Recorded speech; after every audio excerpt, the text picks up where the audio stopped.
Lori from Alga Credit Union, working with you to become financially fit. Today we're going to talk about accounts, your paychecks, and your payday. So first thing I'd like to talk to you about are your accounts. You're probably wondering, what is even the difference between a bank and a credit union? Well, there is a difference. Let's go through some of these. A bank is for profit, while a credit union is non-profit. What does that mean for you? Well, with a bank, you will be and are a customer. With a credit union, you're a member. You own ownership in that credit union by having an account there. Banks have to pay their stockholders with their earnings. Credit unions don't have stockholders, they have members. So they have the option to give the benefits back to the members from money that is made through that bank. They can give lower interest rates, they can give higher dividends on accounts, they can give you back rewards and things like that, memberships and discounts in the community. Banks serve a credit. There are some exceptions to that, but for the most part, they serve a credit. While with a credit union, you will find that many credit unions are risk-based lenders. What this means is they are able to offer credit, extend credit, to A, B, C, D, and sometimes even E credit. With a bank, to be able to get a loan, you need credit. While with a credit union, they help you build your credit. I want to talk to you a little bit about security. Accounts that are in a bank or a credit union have security. If you have money, cash that is hidden in your home, maybe under a mattress or in a drawer, if something happened to that home or to you, that money might not be insured. Let's talk a little bit about that. So if somebody broke into your home and stole the cash out of your home, the likelihood of ever getting that back is gone, because that person, if they are caught, would probably be serving in jail or prison, and the ability to pay you back wouldn't be there. If they were never found, you would never know where the money went. If the house burned down, the money likely was burned down as well. So what would happen? Your money, your hard-earned money would be gone. What if something happened to you and you were gone? Where would that money go? Well, you don't get to decide when it's cash. Whoever finds it first will decide where your cash goes. I like the safety of knowing my money is going to go exactly where I've designated it to go. I have my money in a credit union, but no matter which you choose, a bank or a credit union, your money is secure. It is secured up to a certain dollar amount. If you have your money in a bank, it is secured by the FDIC, the Federal Deposit Insurance Corporation. If you have your money in a credit union, it is also insured, but it is insured by a different organization. It is insured by the NCUA, which is the National Credit Union Administration. Both companies operate separately, but they are both federally regulated, which means they have to operate and insure both types of accounts for the same amount of money. Let me explain how that money is secure for you. It is secured $250,000 per depositor, per institution, per ownership category. Ownership category refers to an account type, usually single or joint. If you have a single and joint account at the same institution, both are insured up to the $250,000 limit. So if I have an account all by myself, it is insured for the single account owner of $250,000. But if I would choose to have a joint account instead, I have an account, let's say, with my husband. I've been married to him for 24 years.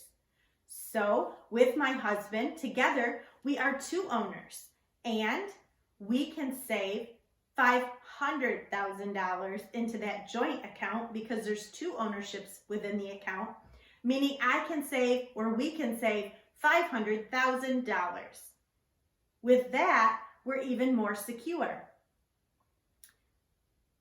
The likelihood that something will eventually happen to my husband and I is there as well. So we've chosen to name a beneficiary on the account. That means this person or persons would get our money should anything ever happen to us. We don't want to work as hard as we're working and have the state get that money when we pass. We want to make sure that our children, who we're working hard for, would get that money. So we've named them as our beneficiaries. Then there's no question who would get that money. So if anything ever happened to both of us, then our children, who are both named as beneficiaries, would be able to access that money. If only one of us passed, the opposite or other person would still own that money. It doesn't go to the beneficiary unless both joint owners on the account would be passed or deceased. Now, if we did both pass, because we've named two beneficiaries on the account, they would split evenly the money that is left there for them. But guess what else we've done through this structure? We've added more ownership roles, which means the account is actually insured for even more money. So there are a lot of things there that you can feel secure with a bank or a credit union, knowing your money will be safe. I would encourage you to ask when you choose to open your account about the ownership levels and how you might want to stack that. I would always suggest you would add a beneficiary to your account. Maybe at the younger years, you might have a parent on the account. As things and roles in your life change, you might add a spouse or you might add children to that account. Let me talk to you a little bit about account ownership. If you were to come to Alga Credit Union and you wanted to become a member, I want to talk to you about what that would look like. We would ask you for $10 upon opening the account.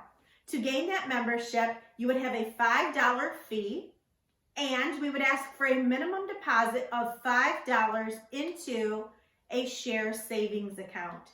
That $5 is kept there, and that is your portion of being a member. That $5 is still your money. It will always be your money until the day you choose to take away that membership and close that account out. That's when you would get that $5 back. Leaving that $5 in the account ensures the account stays open and therefore your membership is still opened. Once you have that $5 membership, it is your share of being a member and it will always be there. A member number is assigned to you. You can open shares. These are savings and checking accounts. You can open loans, credit cards, vehicle loans, personal loans, mortgages. All of your shares and loans would report under your member number. If you look a little at this example that I've given you, it's a fake summary of what an account might actually look like. The reason I say fake is because this is not real member data or information. I've given a funny account here. I've named it for John and Jane Smith, living at 1234 Anywhere Road in Flint, Michigan. I've given them social securities of 123456789 and 234567890. You can see I've made those social security numbers up. I've done the same with their account number, 123456789. Now that we've gotten over the fake information there, let's talk about the data beneath it. I've given them several shares. You'll see that the share 0010 is their membership share with that $5. Are they allowed to put more than $5 in that account? Absolutely. They can put as much as they would like in there, but $5 will always remain unavailable to them. It's theirs, and it will earn interest as long as there's at least $100 in there. However, that $5 will not be available for them to withdraw until they're ready to close that account out someday, and hopefully it never will be. You'll see that I've put several savings accounts on here just as an example to show you you can open up as many savings accounts under your membership number as you might need. So I put a clothing account on there. The reason I've done this is because many people who have children like to buy new school clothes at the start of a school year, maybe in August. So if they save from September all the way through July or August, they would have money sitting there based on how much they set aside. If they had set aside $10 a week, then they might have $520 sitting in that account ready for school shopping. At $20 a week, they would have double that, $1,040 sitting in there ready for school shopping. If somebody wanted to have an emergency fund, these are great for a household to help them with things that pop up. Maybe the tires on the car need to be replaced. Maybe somebody didn't work for a period of time due to an illness. Or it could be other things like a phone screen cracked and it needed to be repaired. Those are things that an emergency fund takes care of, things that you didn't plan for. A car maintenance fund for car repairs, maybe fund money to designate that this money can be used for anything. A house down payment, maybe for somebody who's saving for that initial house and getting out of the rental cycle. People who like to take vacations each year, that doesn't just happen, you have to save for those. Maybe saving $20 or $30 a week toward that or more. Christmas happens every year, and I know many of you love to get your Christmas presents, but that doesn't just happen either. People have to save for things like that to happen. Working with a credit union and having multiple savings accounts can help you to save for things that you want to plan for and you want to have in your life. You'll notice down below there are L001 and L0090. Those are loan accounts, and they will be designated as a loan, such as a Visa credit card or a vehicle loan. It could also be a mortgage, personal loan, amongst other things. It will always show you how much you have as your balance on that account, as well as the monthly payment that's established based on the term of the loan or based on the balance of a credit card. That's a little bit about what an account might look like for you. Now that we've established that, I'd like to go into how you receive your money for that account. If you are working for somebody who has to give you a paper check or cash, those are one form of getting your payments for being paid at your job. If you get a check and they've taken out your taxes for you and you receive that paper check, let's say every Friday or every other Friday, it does cost whoever you take that check to cash that check and get that money back to them. And whoever helped you with that, the teller probably is paid hourly wages, special benefits like medical benefits, probably vision and dental benefits. They're probably paid a retirement. They have a lot of different things that are employee expenses. So that teller has to be there to be able to give you your money back on your check. It costs a credit union or a bank money to be able to give you your money from your check. So the most expensive way to get paid is through a check. Sometimes if it is an expensive way to get paid, those fees may be passed along to you. But there's always an option to do things for free. And I want to tell you a little bit about how to be smarter about getting that paycheck. The best way to get paid is through a direct deposit. Because when you have a direct deposit, it costs the institution nothing, $0 to be able to cash that check for you. You can have a debit card associated with that savings or checking account, and that would be to pull your money that you have in your account out of the ATM or to be able to use that to make purchases at the store. The money, while it's direct deposited, is always immediately available with no waiting in line. So if you have money sitting in your account, you could go to that ATM any hour of the day and be able to access that money. And if you wanted to order things online or go to the store, you would also have access to that money. With an account, you get a statement. With a savings account, once quarterly. If you have a checking account, you would get a statement monthly. Statements will give you all of the activity that's happened on that account for that period of time.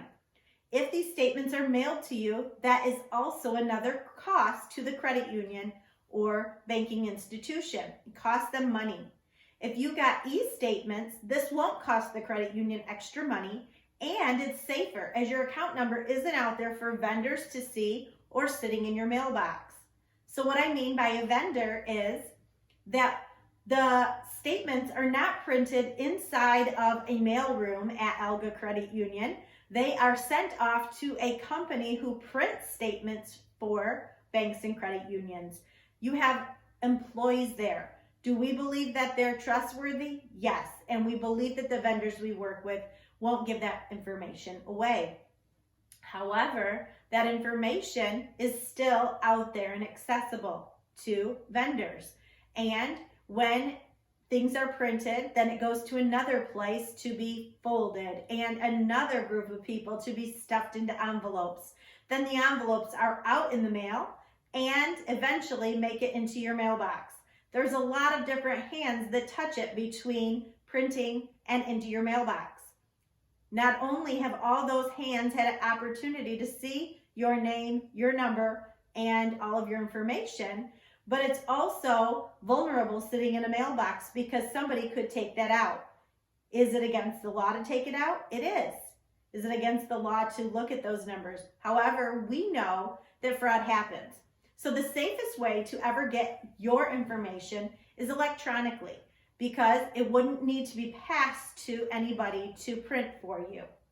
It would just come to you electronically, and you would be able to bring it up on your computer and print it at your convenience if you would need to, or save it electronically. That would always be your safest bet. And it's free. Next, I want to show you what your earnings on your paycheck might look like. It would come with showing you your hourly rate, how many hours you worked, the earnings for that pay period, as well as your earnings year to date. If you would look at this in the section that says current, it will show you exactly how much of your money was paid to each identifying place. So looking at this person's paycheck, they were making $10 per hour. They worked 37 hours. So we know their earnings this pay period was $370. Year to date, though, they have made 202 hours worked and $2,020 earned. If you look over in the next section, it shows how much was taken from that paycheck. The federal withholding was $25.90. FICA, $28.31. State withholding for $15.73. The net earnings for that paycheck was $300.07. Year to date, they have brought home $1,638, but their year-to-date earnings is more, because that shows what they've made prior to the money coming out. If you look down below, you will be able to see all of the earnings and all of the deductions. How is an employer taking the money out of your paycheck a benefit to you? Well, one benefit in itself is that the accounting of that money and figuring out the percentages and how much to send to the federal government and how much to send to the city or state, how much to send to Social Security or to FICA. FICA is a Federal Insurance Contribution Act, meaning the money that will pay for your Medicare once you turn of age someday. That would be your health benefits. Social Security would be money going into a retirement fund of sorts that you would get when you become of age as well. The benefit is that you don't have to figure out all of the money that needs to go And you don't have to send it in to the 4 different organizations or 5 different organizations there. It's all done for you and paid for by your employer. An employer can take income tax withholdings from you. They can take your Social Security and Medicare taxes out. It is their obligation to get those sent where it needs to go as well. Employers could take certain meal, housing, and transportation expenses from your check if that was something that they were providing to you. Somebody who is in the military might have something like this. So if somebody went in the military and paid for their own apartment and meals and housing, then they wouldn't have that expense out of their paycheck. But somebody who lives in base housing and is provided with a meal plan could have that taken from their paycheck for the amount that has been agreed upon. Debts owed to the employer.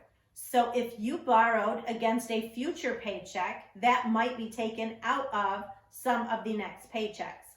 Let's say you went to your employer and said, I need to borrow $400 advance on money that I will make. You and your employer come up with an agreement that over an 8-week period of time, you will pay back $50 a week until you've hit that $400. They would then have the ability to take $50 out of every single paycheck for the next 8 payrolls because it was an agreement that you and that person came upon. So that would be something an employer could take if you had signed a paper stating that you wanted to do that. Court-ordered wage garnishments could come out of your check. So if you owe people money for repossessed cars, for collections and things like that, that might come out through a wage garnishment. If it's court-ordered, your employer has no other option but to pay it. Debts owed to the government could come out of your paycheck. And finally, child support and alimony could be taken from your paycheck. So if you have children or if you have a spouse and a divorce happen, those could make you have to pay child support or alimony in future time. These are things that an employer could take from your earnings if you get a paycheck. Now, there are other optional deductions that you could allow to be taken out, but these are, again, optional. So, union dues would be one of those things that would be optional because you don't have to work for the union. You could choose not to take that job and take a non-union job. Union dues are only required for people who work in a union. Charitable contributions. A lot of different organizations and employers will ask you if you would like to give a donation to the United Way or to Big Brother Big Sisters or to the American Cancer Society. There's a lot of different charitable contributions that can be taken directly out of your pay through your employer. Again, that is optional. You choose if you want that or don't want that and how much you would want to do that. Insurance premiums are usually optional. Most people would like to have that benefit to be able to get insurance through their employer because it is much cheaper than getting that elsewhere. But there are some circumstances when you would not want to pay insurance premiums. For example, my husband and I both work, and we compare my work insurance plan and his work insurance plan. In the case that we are in currently, my work has a better insurance plan than what his work provides. So we choose to purchase the insurance through my employer. My employer pays a big portion of that insurance, and we pay a monthly family plan premium, and it's pretty inexpensive, and I pay, let's say, $120 every other week. That's $240 for my entire family for the month. His employer would cost us much more than that, and because he gets his insurance through my employer, he can prove that he has insurance through another source and let his employer know no money needs to be taken from his paycheck because he has an insurance plan already that he's happy with and insuring him. Finally, another optional deduction would be retirement contributions. So many of us want to make sure that we don't have to work until the day we pass. We might want to retire someday. And in doing so, we have to plan. What that means is we have to put away a certain amount of every single paycheck for the future. If we choose not to plan, that is also our election. That's our option if we want to or not to plan. Do we want to live for today or do we want to live for the future? I would like to do both. I want to make sure that I can pay for my bills today, but I also want to make sure that I can retire at some point in the future. So I choose to pay into a retirement plan, and I know there are others who choose not to. Again, that's your option. Every year, we are required to pay federal income taxes on money that we have earned. That is usually due on April 15th of each year, when we would have to file a federal and state income tax form. Now, that is a little tricky. It's not always exactly the 15th, but that is a good rule of thumb. There are some years when April 15th falls on a Sunday. Usually when that happens, an extension is given of a day and you are given till April, let's say 16th, to get your tax forms in. On very unusual years, there are extensions that are put out there as well. In some cases, when there's an emergency worldwide or countrywide, nationwide, they will give you until a future date specified for that year. But rule of thumb that you want to keep in mind is that on April 15th of each year is when that will happen. If you worked for an employer who paid you in cash or by check and didn't take your withholdings, you are considered self-employed, which means you will have to take care of making sure your taxes are filed based on the money that you got. And you would have to keep record of that throughout the year. If you had an employer who took the money out for you, their accountant will be sending you a form and give you the information that you would need to fill out your taxes. That is called a W-2. Each year you will have that sent to you by January 31st. It will be postmarked. Usually you will get that by the last week of January or the first to second week in February. And if you have any loans that you've paid on, such as a house and things that could be tax deductible for you, those forms are also required to be postmarked by January 31st and out to you in the mail so that you have those to file your taxes. So you do have the month of February, March, and part of April to get your numbers together and get your taxes filed. For most people who are young, it is very important because you have usually a return coming to you. If money's been taken out, you will get that money back. The higher your earnings, the more you pay in, and the likelihood is less that you will get as much money back. And in fact, you might be paying money in. So while you can get money back, I would encourage you to do that. Most people who are in high school and making very part-time wages, like this example that I've given you, on this example, this person has made $9,672 for the year on very part-time hours, working probably about 17 to 18 hours a week as a part-timer. And they did have federal and state money taken out of their checks. And most likely a good portion of that money will be coming back to them if they fill out a tax return. Very important to make sure to do that. That's all for today. Thank you for watching on accounts, checks, and your payday. Hopefully you know a little bit more now than you did prior. We appreciate your time and thank you from Elga Credit Union for making yourself financially fit. We're Elga Credit Union.